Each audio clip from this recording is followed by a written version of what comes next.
আলাস্কার আঙ্কারেজে রাশিয়া ও যুক্তরাষ্ট্রের শীর্ষ নেতাদের ঐতিহাসিক বৈঠকের 1 বছর পূর্ণ হয়েছে। সেই বৈঠককে ঘিরে বিশ্বজুড়ে ছিল ব্যাপক প্রত্যাশা। অনেকেই ভেবেছিলেন রাশিয়া ইউক্রেন যুদ্ধের আবাসনের পথে হয়তো বড় কোনো সমঝোতার সূচনা হতে পারে, কিন্তু শেষ পর্যন্ত এক বৈঠকেই যুদ্ধের স্থায়ী সমাধান আসেনি। তবুও আঙ্কারেজ সামিটকে পুরোপুরি ব্যর্থ বলা কঠিন, কারণ এই বৈঠকের মাধ্যমে আন্তর্জাতিক রাজনীতির কিছু গুরুত্বপূর্ণ বাস্তবতা আরও স্পষ্ট হয়ে সামনে এসেছে। সবচেয়ে গুরুত্বপূর্ণ পরিবর্তন দেখা যাচ্ছে যুক্তরাষ্ট্র ও ইউরোপের সম্পর্কের মধ্যে। ইউক্রেন যুদ্ধ নিয়ে ওয়াশিংটন ও ইউরোপীয় দেশগুলোর অবস্থান সবসময় এক নয়।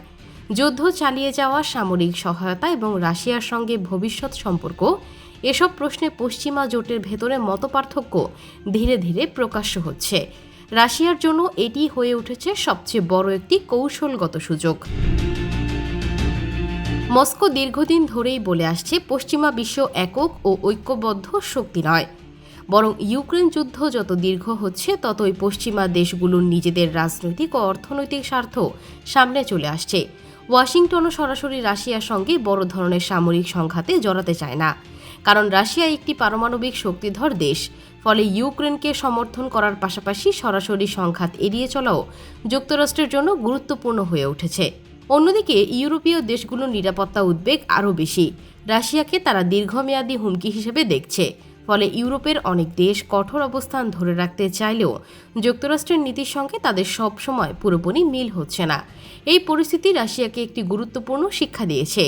পশ্চিমা বিশ্বকে মোকাবেলা করতে হলে শুধু সামরিক শক্তির উপর নির্ভর করলেই হবে না, কূটনৈতিকভাবেও প্রতিপক্ষের ভেতরের মতপার্থক্যকে কাজে লাগাতে হবে। এখানেই পুতিনের কৌশলের বিষয়টি সামনে আসে।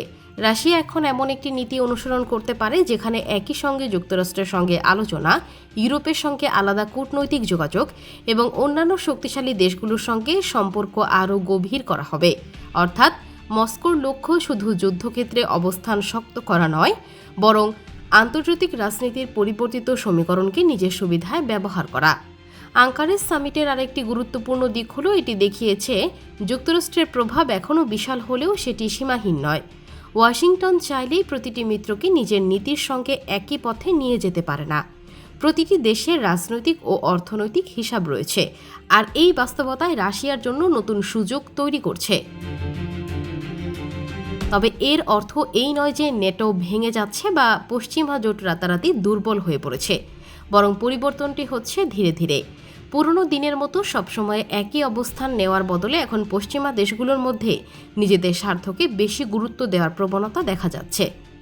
ইউক্রেন যুদ্ধের ভবিষ্যৎ তাই শুধু রাশিয়া ও ইউক্রেনের সিদ্ধান্তের উপর নির্ভর করছে না, এর সঙ্গে যুক্তরাষ্ট্র, ইউরোপ এবং বিশ্বের অন্যান্য শক্তির ভূরাজনৈতিক হিসাবও জড়িয়ে আছে। সব মিলিয়ে আঙ্কারেজ সামিট হয়তো যুদ্ধের অবসান ঘটাতে পারেনি, কিন্তু এটি বিশ্ব রাজনীতির একটি পরিবর্তিত বাস্তবতা সামনে এনেছে।